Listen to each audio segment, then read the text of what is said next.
ایک صاحب اپنا خواب بیان کرتے ہیں کہ خواب میں اکثر میں دیکھتا ہوں کہ بڑے بڑے سانپ میرے پیچھے لگے ہوئے ہیں اور میں بڑی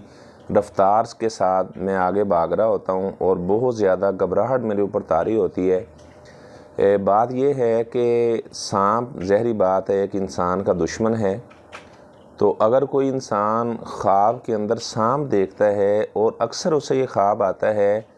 تو کنفرم بات ہے وہ آدمی نماز میں سستی کرنے والا ہے۔ خصوصی طور پر فجر کی نماز میں وہ سستی کرتا ہے، اس وجہ سے اسے ایسا خواب آتا ہے کہ سانپ اس کے پیچھے لگے ہوئے ہیں تاکہ وہ اللہ تعالیٰ سے توبہ کر لے اور اپنا فجر کی نماز کو باجماعت ادا کرنا شروع ہو جائے۔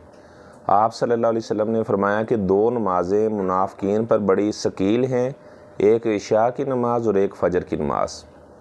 اگر کوئی آدمی عشاء کی نماز، یہ صحیح مسلم شریف کی حدیث ہے، عشاء کی نماز اگر کوئی باجماعت ادا کرتا ہے